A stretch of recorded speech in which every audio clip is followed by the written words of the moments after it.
Writer Russ T Davies' self-proclaimed idea for this episode, Game Shows Gone Mad, is for me one of his least interesting by far.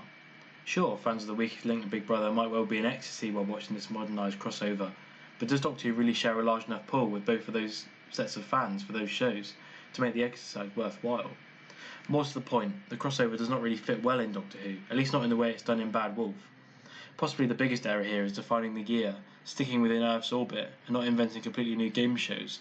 It's hard enough to believe that television will exist in the year 200, 100, let alone be creating new episodes of some of those more moronic shows we're watching today. It may also be easier to believe that some kind of TV lunacy could prevail as some isolated human colony in space, or some post-apocalyptic remote region of Earth. You know, in a new setting that the audience is unfamiliar with. Besides, the idea was already done before in the Sixth Doctor story Vengeance on Varos. Although that story's effectiveness may be hotly debated, I felt willing to give it far more rope because an unknown culture was being set up in the premise. The lack of scope in Bad Wolf can really be seen in the dialogue about not paying one's license fees. It begs the question of when North Americans and most of the rest of the world would adopt England's method of TV funding, and most importantly, why. But once the protagonists break out of their games, things really improve. The characters busy themselves with real problems, and the mysteries escalate.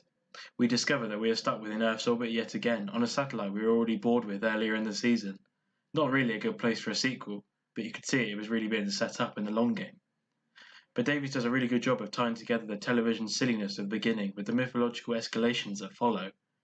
New characters are introduced and revealed well, helping the story to be as easy to follow as its strange premise allows. And then we have our would-be new companion, Linda Moss, as played by the excellent Joe Joyner. Linda with a Y and the Doctor immediately have a good chemistry together, and I found myself surprised and excited when he asked her to accompany him out to the Big Brother house, and when she accepted, I was even more excited. As soon as she asked if she could travel with him, I found myself liking her character even more, and I really wish we'd had more time with her. John Barrowman also gets to be the reliable core of this story. Jack is his usual good-humoured, funny self. His scenes with the two droids are great, plus he wins the award for first companion with on-screen nude scene, only beaten out by the Pertwee for the first regular award.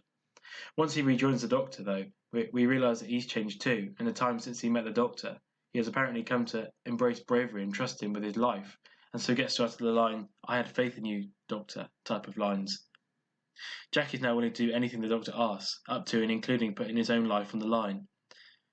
He and Eccleston have some great chemistry by this stage, and here in the penultimate episode, it allows the Doctor to shine even more, and a great companion to develop. However, in terms of the plot, the reality television gimmick isn't really the point here. Bad Wolf puts our heroes in a situation where the other popular television shows of the day conspire to kill them.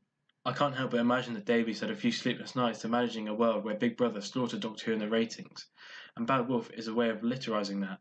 Davies had brought Doctor Who back, but a necessary step on that journey is confronting modern television.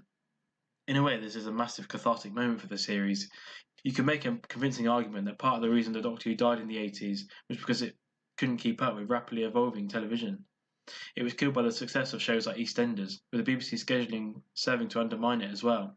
Looking at those last few years, Andrew Cartmel managed to pull Doctor Who back together after the show had been staring into the abyss, only for the recovery to come too late. Killed by the BBC and the demands of television, the show was cancelled. Bad Wolf was positioned at the end of the first new series. The Ninth Doctor had a year to up his game. The show has been revived. It's now found its feet. Now the Ninth Doctor and his companions can go and face modern television. They can challenge it, they can stand up to it, and defeat it. I would argue that Bad Wolf is a great first part of the finale. There are lots of reasons, but part of it is the way that Davies uses the episode to actually probe the limits of the show and to really attack it on multiple levels after spending a year building up to it. But all of that excellent build-up throughout the episode culminates in that spine-tingling reveal of the Daleks at the tail end of the episode. My God, is Eccleston magnificent in that scene. Everything from the slight move of the shoulders in disgust to the sarcastic attitude he exudes when speaking to the Daleks. He is able to demonstrate the fear he had previously displayed in Dalek, whilst being the Doctor we know has just experienced the torment of the Time War, and is genuinely upset that he thought he had eradicated his own species for the greater good of destroying the Daleks, but here for nothing, as we've now discovered. 200 ships. More than 2,000 on board each one. That's just about 500,000 of them. 500,000 what? Daleks. Alert! Alert! We are detected! It is the Doctor! He has located us! Open communications channel! The female will stand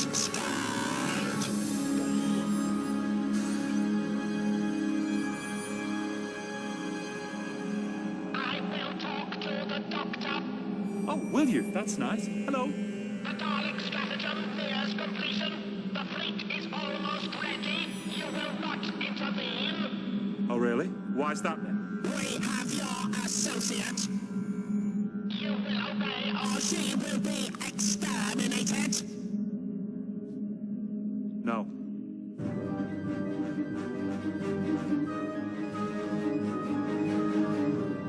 Explain yourself. I said no. What is the meaning of this negative? It means no. But she will be destroyed. No! Because this is what I'm gonna do. I'm gonna rescue her. I'm gonna save Rose Tyler from the middle of the Dalek fleet, and then I'm gonna save the Earth, and then, just to finish off, I'm gonna wipe every last stinking Dalek out of the sky! But you have no weapons, no defenses, no plan. Yeah. And doesn't that scare you to death? Rose? Yes, Doctor? I'm coming to get you. Also, I must give massive kudos to the design team for the design of the Dalek spaceships. Man, they just looked awesome when we first see them on that screen, and then how we adopt the perspective of them flying through space. It's just fantastic, both from a visual point of view and indeed a directorial perspective too, with some great work from Joe Ahern present here again. I'm very glad he was the director that RTD chose to direct the two-part finale, and my god does he get a lot to play with here, and in the next episode. Overall, I'd argue Bad Wolf neatly ties up the main season story arcs and gives us a large dose of highly charged, excellently meaty mythological scenes, yet also manages to delve into self-indulgence and cringe-filled silliness all at once, and the whole is more than just the sum of the parts. Even still, one wishes some of the parts could have been left out, and others made more logical and founded in new unexplored territory. A bit more polished, and this could have been much better. However, in terms of an overall score, I'm afraid you'll have to wait.